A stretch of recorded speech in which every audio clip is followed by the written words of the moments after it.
Welcome to the audio edition of St. Giles in the Word for January 8th. Our readings today come from the New International Version, and we are reading Luke 14 and Deuteronomy 10. We begin today in the Gospel of Luke. One Sabbath, when Jesus went to eat in the house of a prominent Pharisee, he was being carefully watched. There in front of him was a man suffering from abnormal swelling of his body. Jesus asked the Pharisees and experts in the law, "Is it lawful to heal on the Sabbath or not?" But they remained silent.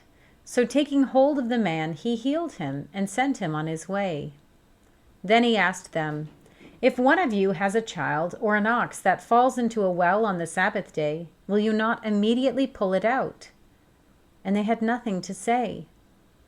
When he noticed how the guests picked the places of honor at the table, he told them this parable. When someone invites you to a wedding feast, do not take the place of honor, for a person more distinguished than you may have been invited. If so, the host who invited both of you will come and say to you, "Give this person your seat." Then, humiliated, you will have to take the least important place. But when you are invited, take the lowest place, so that when your host comes, he will say to you, "Friend, move up to a better place." Then you will be honored in the presence of all the other guests. For all those who exalt themselves will be humbled, and those who humble themselves will be exalted. Then Jesus said to his host, "When you give a luncheon or dinner, do not invite your friends, your brothers or sisters, your relatives, or your rich neighbors. If you do, they may invite you back, and so you will be repaid.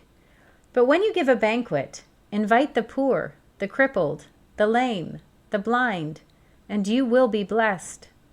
Although they cannot repay you, you will be repaid at the resurrection of the righteous." When one of those at the table with him heard this, he said to Jesus, "Blessed is the one who will eat at the feast in the kingdom of God."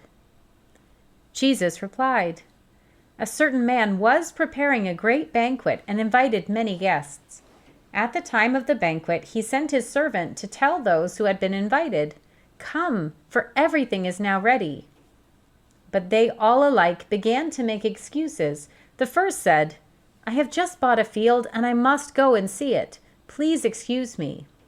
Another said, 'I've just bought 5 yoke of oxen and I'm on my way to try them out. Please excuse me.'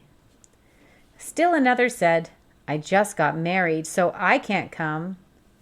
The servant came back and reported this to his master. Then the owner of the house became angry and ordered his servant, 'Go out quickly into the streets and the alleys of the town and bring in the poor, the crippled, the blind, and the lame.' 'Sir,' the servant said, 'what you ordered has been done, but there is still room.' Then the master told his servant, 'Go out to the roads and country lanes and compel them to come in, so that my house will be full. I tell you, not one of those who were invited will get a taste of my banquet.'" Large crowds were traveling with Jesus, and turning to them he said, "If anyone comes to me and does not hate father and mother, wife and children, brothers and sisters, yes, even their own life, such a person cannot be my disciple. And whoever does not carry their cross and follow me cannot be my disciple. Suppose one of you wants to build a tower. Won't you first sit down and estimate the cost to see if you have enough money to complete it? For if you lay the foundation and are not able to finish it, everyone who sees it will ridicule you, saying, 'This person began to build and wasn't able to finish.' Or suppose a king is about to go to war against another king. Won't he first sit down and consider whether he is able with 10,000 men to oppose the one coming against him with 20,000? If he is not able, he will send a delegation while the other is still a long way off, and will ask for terms of peace. In the same way, those of you who do not give up everything you have cannot be my disciples. Salt is good, but if it loses its saltiness, how can it be made salty again? It is fit neither for the soil nor for the manure pile. It is thrown out. Whoever has ears to hear, let them hear." We turn now to Deuteronomy 10.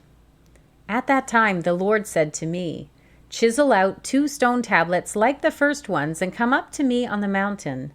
Also make a wooden ark. I will write on the tablets the words that were on the first tablets, which you broke. Then you are to put them in the ark. So I made the ark out of acacia wood and chiseled out 2 stone tablets like the first ones. And I went up on the mountain with the 2 tablets in my hands. The Lord wrote on these tablets what he had written before, the 10 commandments he had proclaimed to you on the mountain, out of the fire, on the day of the assembly. And the Lord gave them to me. Then I came back down the mountain and put the tablets in the ark I had made, as the Lord commanded me, and they are there now. The Israelites traveled from the wells of Ben Jacan to Moserah. There Aaron died and was buried, and Eleazar his son succeeded him as priest. From there they traveled to Gudgodah and on to Jotbathah, a land with streams of water. At that time the Lord set apart the tribe of Levi to carry the ark of the covenant of the Lord, to stand before the Lord to minister and to pronounce blessings in his name as they still do today.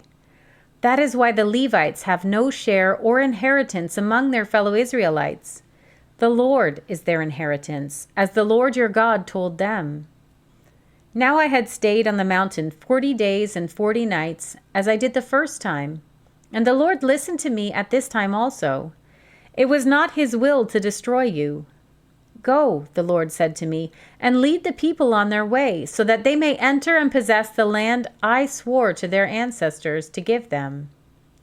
And now, Israel, what does the Lord your God ask of you but to fear the Lord your God, to walk in obedience to him, to love him, to serve the Lord your God with all your heart and with all your soul, and to observe the Lord's commands and decrees that I am giving you today for your own good? To the Lord your God belongs the heavens, even the highest heavens, the earth and everything in it. Yet the Lord set his affection on your ancestors and loved them, and he chose you, their descendants, above all the nations, as it is today. Circumcise your hearts, therefore, and do not be stiff-necked any longer. For the Lord your God is God of gods and Lord of lords, the great God, mighty and awesome, who shows no partiality and accepts no bribes. He defends the cause of the fatherless and the widow, and loves the foreigner residing among you, giving them food and clothing. And you are to love those who are foreigners, for you yourselves were foreigners in Egypt. Fear the Lord your God and serve him. Hold fast to him and take your oaths in his name. He is the one you praise. He is your God, who performed for you those great and awesome wonders you saw with your own eyes. Your ancestors who went down into Egypt were 70 in all, and now the Lord your God has made you as numerous as the stars in the sky. Here ends our reading for today.